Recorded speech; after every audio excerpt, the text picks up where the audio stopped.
Selamat datang di YouTube channel Padisi Unisbank. Kali ini kita akan membahas artikel ilmiah yang menarik banget. Judulnya, Menelisik Kecerdasan Emosional Mahasiswa Aktivis Kampus.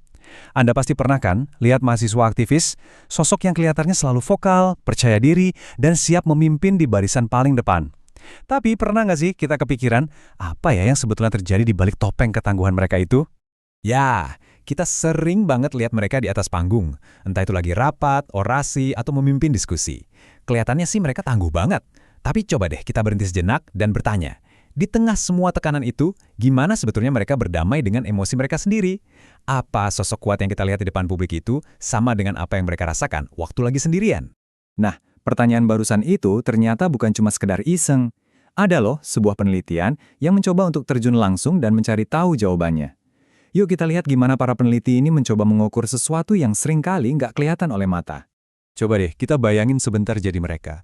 Di satu sisi, ada tumpukan tugas kuliah yang deadline-nya mepet.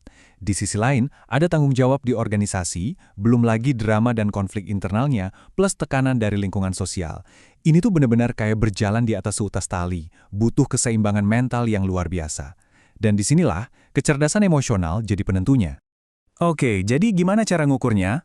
Penelitian ini nggak main-main. Mereka melibatkan 47 mahasiswa aktivis, baik dari himpunan mahasiswa maupun Dewan Perwakilan Mahasiswa di Universitas Sanata Dharma. Tujuannya satu, memetakan kekuatan dan kelemahan emosional mereka secara nyata pakai data. Jadi apa sih sebenarnya yang diukur? Namanya kecerdasan emosional, atau yang sering kita sebut EQ. Penting banget nih buat diingat. EQ itu bukan sekedar soal jadi orang yang baik atau sabar aja ya. EQ itu lebih ke seperangkat keterampilan, kemampuan buat ngebaca situasi, ngontrol reaksi diri sendiri, dan berinteraksi secara cerdas dengan emosi orang di sekitar kita. Nah, yang menarik adalah cara penelitian ini membedah EQ, jadi nggak dilihat sebagai satu hal yang utuh gitu aja. Coba lihat deh, ada 4 pilar utama di sini. Pertama, kesadaran diri, seberapa jauh kita kenal diri sendiri. Terus ada manajemen diri, kemampuan ngerem emosi dan impuls. Ada juga kesadaran sosial, ini soal empati. Dan yang terakhir, manajemen hubungan, skill buat kerjasama dan memimpin. Keempatnya ini diukur biar dapat gambaran yang lengkap. Terus, gimana hasilnya? Apa benar dugaan kita kalau para aktivis ini punya mental baja?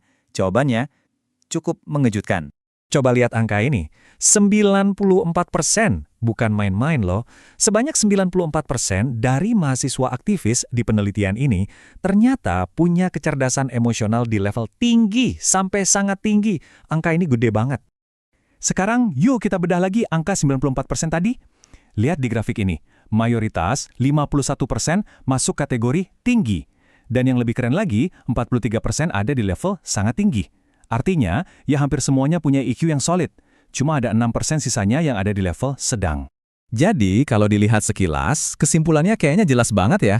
Para aktivis ini, sesuai dugaan, emang punya modal emosional yang kuat. Tapi, apa ceritanya sesederhana itu? Tentu saja tidak. Disinilah ceritanya jadi makin menarik. Karena ketika para peneliti gali lebih dalam, di balik angka-angka yang kelihatan sempurna ini, mereka justru menemukan sebuah celah, sesuatu yang tersembunyi. Ternyata, di balik skor keseluruhan yang tinggi tadi, ada 2 aspek spesifik di mana para aktivis ini justru belum optimal. 2 titik rapuh yang nggak kelihatan dari permukaan. Ini dia, titik lemah yang pertama yang terungkap dari pengakuan mereka sendiri. Coba dengarkan. Saya pasif dan cenderung mengikuti saja keputusan terbanyak. Ini tanda kurangnya inisiatif. Bukannya memimpin arah diskusi, malah ada kecenderungan buat sekedar ikut arus aja. Dan ini yang kedua, yang mungkin lebih dalam lagi. Ketika ditunjuk untuk mewakili divisi, saya takut dan lebih baik merekomendasikan teman. Nah loh, ini bukan lagi soal inisiatif, tapi soal kepercayaan diri buat maju dan mengambil peran. Jadi inilah intinya. 2 kelemahan ini bukan hal yang sepele. Inisiatif yang rendah tadi, akarnya ada di manajemen diri. Sementara rasa kurang percaya diri, sumbernya dari kesadaran diri. Ironis banget kan? Meskipun secara umum skor EQ mereka tinggi, ternyata ada retakan kecil di 2 pilar paling dasar ini. Tapi, yang bikin penelitian ini keren adalah, yang nggak berhenti cuma dinunjukin masalahnya aja. Penelitian ini melangkah lebih jauh dan nawarin solusi yang sangat praktis, yang bisa langsung diterapkan sama organisasi mahasiswa. Dan ini dia solusinya, benar-benar to the point. Buat ngatasin masalah inisiatif yang rendah, rekomendasinya adalah pelatihan komunikasi kelompok, biar semua anggota berani ngonong. Terus, buat membangun kepercayaan diri, solusinya adalah pelatihan public speaking. Jitu banget kan? Ini bukan sekedar solusi tambah sulam loh.